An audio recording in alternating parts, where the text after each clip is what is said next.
మరో breaking news చూస్తున్నాం. Davos లో జరిగే అంతర్జాతీయ పెట్టుబడుల సదస్సులా వచ్చే నెల వైజాగ్ లో సిఐఐ భాగస్వామ్య సదస్సు నిర్వహించాలని సీఎం చంద్రబాబు అన్నారు.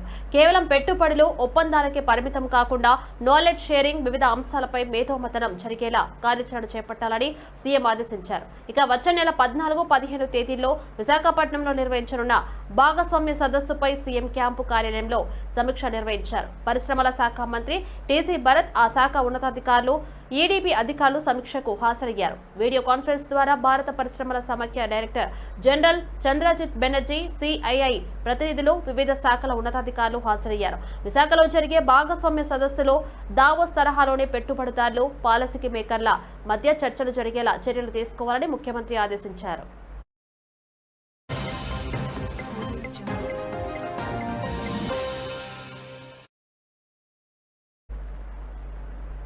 పెట్టుబడులు ఎంఓయూలకు మాత్రమే పరిమితం కాకుండా నాలెడ్జ్ షేరింగ్ కోసం కూడా ప్లీనరీ సెషన్లు, బ్రేక్అవుట్ సెషన్లు నిర్వహించాలని సీఎం చంద్రబాబు సూచించారు. అంశాల వారీగా చేపట్టే ఈ సెషన్లో విధానాలపై మేధోమథనం జరిగితే పరిశ్రమలకు, ప్రభుత్వానికి, ప్రజలకు మేలు జరుగుతుందని సీఎం చంద్రబాబు అన్నారు.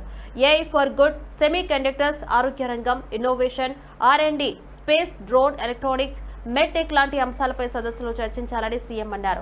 స్మార్ట్ మ్యానుఫ్యాక్చరింగ్, చైన్ లింకేజ్ తో పాటు నాణ్యమైన ఉత్పత్తుల తయారీ లాంటి అంశాలపై చర్చించాలన్నారు. ఇక లాజిస్టిక్ రంగంలో రహదారులు, అంతర్గత జన రవాణా, వేర్ హౌస్, కోల్డ్ స్టోరేజీలు లాంటి అంశాలతో పాటు అగ్రిటెక్, రేర్ ఎర్త్ మినరల్స్ లో విలువ జోడింపు, స్వచ్ఛంద్ర, సర్క్యులర్ ఎకనామీ, P4 లాంటి అంశాలపై కూడా చర్చించేలా కార్యాచరణ రూపొందించాలని సీఎం స్పష్టం చేశారు.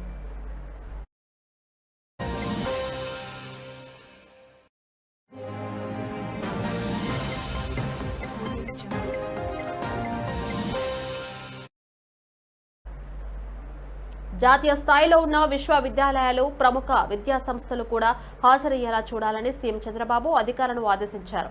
దేశ ప్రయోజనాలు ఆశించి అంతర్జాతీయ స్థాయి కార్యక్రమంగా ఈ భాగస్వామ్య సదస్సును ఏపీ నిర్వహిస్తుందని సీఎం స్పష్టం చేశారు. సదస్సులో చర్చించాల్సిన వివిధ అంశాలపై సీఎం అధికారులకు దిశానిర్దేశం చేశారు. పవన్ ఫ్యామిలీ, వన్ ఎంటర్‌ప్రెన్యూర్ లాంటి కార్యక్రమాలు కూడా అనుసంధానించాలని ముఖ్యమంత్రి అన్నారు. వన్ ఫ్యామిలీ, వన్ ఏఐ తరహాలో ఏపీ టు ఏఐ నినాదాన్ని ప్రజల్లోకి తీసుకెళ్లాలని సీఎం సూచించారు. భాగస్వామ్య సదస్సులో ఏపీలో వనరులు, పెట్టుబడి అవకాశాలను వివరించేలా ప్రజెంటేషన్ సిద్ధం చేయాలని అధికారులకు సూచించారు. ఎకనామిక్ కారిడార్లు, పారిశ్రామిక క్లస్టర్లు, Amaravati blue green capital, water security, futuristic work force, సుపరిపాలనలో టెక్నాలజీ అనుసంధానం లాంటి అంశాలను ప్రస్తావించాలని పేర్కొన్నారు. 21వ శతాబ్దం భారతే అన్న విధానంలో ప్రజెంటేషన్ ఉండాలని సీఎం దిశానిర్దేశం చేశారు.